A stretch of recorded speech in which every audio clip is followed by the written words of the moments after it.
ಪ್ರೀತಿ ವೀಕ್ಷಕರೇ, nature life PK YouTube ಚಾನೆಲ್ಗೆ ಸ್ವಾಗತ. ಇವತ್ತು ನಾವು ನಮ್ಮ ಕರಿಬೇವಿನ ಎಲೆಗಳಿಂದ ನಮ್ಮ ಆರೋಗ್ಯ ಮತ್ತು ಸೌಂದರ್ಯಕ್ಕೆ ಯಾವ ರೀತಿಯ ಲಾಭವನ್ನ ತಂದುಕೊಡುತ್ತದೆ ಇದು ಎಂಬುದರ ಬಗ್ಗೆ ಸಂಪೂರ್ಣವಾಗಿ ತಿಳಿಯೋಣ. ಕರಿಬೇವು ಎಂದ ತಕ್ಷಣ ಒಗ್ಗರಣೆಯ ನೆನಪಾಗುತ್ತದೆ. ಇದನ್ನು ಒಗ್ಗರಣೆಯ ಸೊಪ್ಪು ಎಂದು ಕೂಡ ಕರೆಯುತ್ತಾರೆ. ಕರಿಬೇವನ್ನ ಆಹಾರ ಪದಾರ್ಥಗಳಲ್ಲಿ ಹೆಚ್ಚಾಗಿ ಉಪಯೋಗಿಸದೇ ಇದ್ದರೆ ರುಚಿಯೇ ಬರುವುದಿಲ್ಲ. ಸಾಂಬಾರಿಗೆ ಒಗ್ಗರಣೆ ಹಾಕಲು, ಬಜ್ಜಿ ಮಾಡಲು, ಚಟ್ನಿ ಮಾಡಲು, ಪಲ್ಯ ಮಾಡುವಾಗ ಇದರ ಬಳಕೆ ಹೆಚ್ಚು. ಕರಿಬೇವು ಇಲ್ಲದೆ ಅಡುಗೆ ರುಚಿಹೀನ ಎನ್ನಬಹುದು. ಈ ಕರಿಬೇವು ಅಡುಗೆಗೆ ಮಾತ್ರ ಸೀಮಿತವಾಗಿಲ್ಲ, ಇದನ್ನು ಸೌಂದರ್ಯವರ್ಧಕವಾಗಿಯೂ ಕೂಡ ಉಪಯೋಗಿಸುತ್ತಾರೆ. ಅಷ್ಟೇ ಅಲ್ಲದೆ ಕರಿಬೇವಿನಲ್ಲಿ ಕಾರ್ಬೋಹೈಡ್ರೇಟ್, ಫೈಬರ್, ಕ್ಯಾಲ್ಸಿಯಂ, ಕಬ್ಬಿಣ, ವಿಟಮಿನ್ ಸಿ, ಬಿ, ಎ ಪೋಷಕಾಂಶಗಳು ಇದ್ದು ಔಷಧಿಯ ಗುಣವನ್ನ ಇದು ಸಾಕಷ್ಟು ಹೊಂದಿದೆ. ಬಿಳಿ ಕೂದಲು ಕಡಿಮೆ ಮಾಡಲು, ಬಿಳಿ ಕೂದಲಿನ ಸಮಸ್ಯೆಯನ್ನ ಕಡಿಮೆ ಮಾಡಲು ಈ ಕರಿಬೇವು ಸಹಾಯ ಮಾಡುತ್ತದೆ. ದೇಹದಲ್ಲಿ ಪೋಷಕಾಂಶದ ಕೊರತೆಯಾದಾಗ ಮಕ್ಕಳಿಗೆ ಕೂದಲು ಬೇಗ ಬಿಳಿಯಾಗುತ್ತದೆ. ಇಂತಹ ಸಮಸ್ಯೆಗೆ ಕರಿಬೇವು ತುಂಬಾ ಸಹಕಾರಿಯಾಗಿದೆ ಹಾಗೂ ಕೂದಲು ಬೆಳವಣಿಗೆಗೂ ಕೂಡ ಇದು ಉಪಯುಕ್ತವಾಗಿದೆ. ಕರಿಬೇವಿನ ಎಲೆಗಳನ್ನ ಒಣಗಿಸಿ ಅದನ್ನು ಕೊಬ್ಬರಿ ಎಣ್ಣೆಯಲ್ಲಿ ಹಾಕಿ ಬಿಸಿ ಮಾಡಿ ಈ ಎಣ್ಣೆ ಹಸಿರು ಬಣ್ಣ ಬರುವವರೆಗೂ ಕುದಿಸಬೇಕು. ನಂತರ ತಣಿಸಿ ಕೂದಲಿಗೆ ಪ್ರತಿ ವಾರಕ್ಕೊಮ್ಮೆ ಹಚ್ಚುವುದರಿಂದ ಕೂದಲು ಬಿಳಿಯಾಗುವುದನ್ನ ನಾವು ತಡೆಯಬಹುದು. ಅಸಿಡಿಟಿ ಕಡಿಮೆ ಮಾಡಲು, ಕರಿಬೇವಿನ ಮರದ ತೊಗಟೆಯನ್ನ ಒಣಗಿಸಿ ಪುಡಿ ಮಾಡಿಕೊಂಡು 1 ಚಮಚ ಆ ಪುಡಿಯನ್ನ ನೀರಿನಲ್ಲಿ ಬೆರೆಸಿ ಸೇವಿಸಿದರೆ ಅಸಿಡಿಟಿ ಕಡಿಮೆ ಆಗುತ್ತದೆ. ಕರಿಬೇವಿಗೆ ಸಕ್ಕರೆ ಮತ್ತು ನಿಂಬೆ ರಸವನ್ನ ಸೇರಿಸಿ ಕುಡಿಯುವುದರಿಂದ ಅಸಿಡಿಟಿ ಕಡಿಮೆ ಆಗುತ್ತದೆ.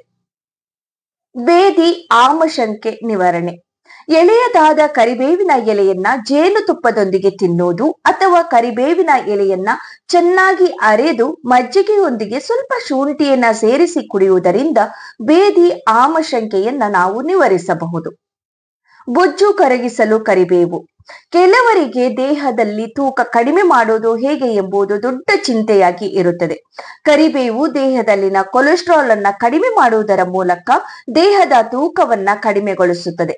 ಪ್ರತಿದಿನ ಬೆಳಿಗ್ಗೆ ಖಾಲಿ ಹೊಟ್ಟೆಗೆ 8 ರಿಂದ 10 ತಾಜಾ ಕರಿಬೇವಿನ ಎಲೆಗಳನ್ನ ಜಗಿದು ತಿನ್ನುವುದರಿಂದ ದೇಹದ ತೂಕ ಕಡಿಮೆ ಮಾಡಬಹುದು. ಕಾಮಲೆ ರೋಗಕ್ಕೆ ಕರಿಬೇವು ಮದ್ದು, ಕರಿಬೇವು ಕಾಮಲೆ ರೋಗಕ್ಕೆ ರಾಮಮದ್ದು ಆಗಿದೆ.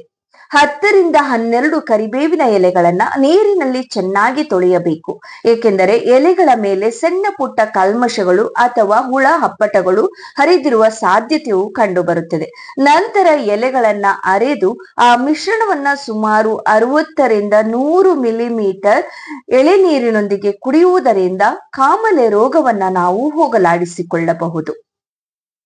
ರಕ್ತಹೀನತೆಯ ನಿವಾರಣೆ, ಅರ್ಧ ಚಮಚ ಕರಿಬೇವಿನ ಸೊಪ್ಪಿನ ಪುಡಿಯನ್ನ ಜೇನುತುಪ್ಪದ ಜೊತೆ ಸಮ ಪ್ರಮಾಣದಲ್ಲಿ ಬೆರೆಸಿ ಸೇವಿಸುವುದರಿಂದ ಅದರಲ್ಲಿರುವ ಕಬ್ಬಿಣದ ಅಂಶ ನಮ್ಮ ರಕ್ತಹೀನತೆಯನ್ನ ನಿವಾರಿಸುತ್ತದೆ.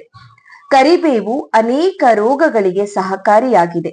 ಕರಿಬೇವಿನ ಕಷಾಯ ಕುಡಿಯುವುದರಿಂದ ದೇಹದಲ್ಲಿ ಉಷ್ಣತೆ ಕಡಿಮೆ ಮಾಡುವುದರ ಮೂಲಕ ಜ್ವರವನ್ನ ಕೂಡ ಇದು ಕಡಿಮೆ ಮಾಡುತ್ತದೆ.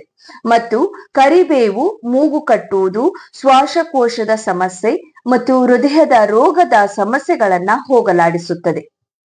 ಆಲ್ಕೋಹಾಲ್ ಸೇವಿಸುವವರು ಆಹಾರದಲ್ಲಿ ಕರಿಬೇವನ್ನ ಸೇವಿಸುವುದರಿಂದ ಲಿವರ್ ಸಂಬಂಧಿತ ಕಾಯಿಲೆಗಳಿಂದ ಇವರು ದೂರವಿರಬಹುದು. ಈ ಟಿಪ್ಸ್ ನಿಮ್ಗೆ ಯೂಸ್ಫುಲ್ ಅಂತ ಅನ್ಸಿದ್ರೆ ಪ್ಲೀಸ್ ಲೈಕ್ ಮಾಡಿ, ಹಾಗೆ ಫ್ರೆಂಡ್ಸ್ ಫ್ಯಾಮಿಲಿ ಜೊತೆ ಶೇರ್ ಮಾಡಿ. ಚಾನೆಲ್ ಸಬ್ಸ್ಕ್ರೈಬ್ ಆಗದೆ ನೋಡ್ತಾ ಇದ್ರೆ ಪ್ಲೀಸ್ ಚಾನೆಲ್ ನ ಸಬ್ಸ್ಕ್ರೈಬ್ ಮಾಡ್ಕೊಳ್ಳಿ. ಪಕ್ಕದಲ್ಲಿರೋ ಬೆಲ್ ಐಕನ್ ಪ್ರೆಸ್ ಮಾಡಿ ಆಲ್ ಅಂತ ಕ್ಲಿಕ್ ಮಾಡಿದ್ರೆ ನಿಮ್ಗೆ ನಾನು ಹಾಕುವ ಎಲ್ಲಾ ವಿಡಿಯೋಸ್ ಸಹ ಸಿಗತ್ತೆ. ನಿಮ್ಮ ಅನಿಸಿಕೆಯನ್ನ ನನಗೆ ಕಮೆಂಟ್ ಮೂಲಕ ತಿಳಿಸಿ. ಈ ವಿಡಿಯೋ ನೋಡಿದಕ್ಕಾಗಿ ಎಲ್ರಿಗೂ ಧನ್ಯವಾದಗಳು.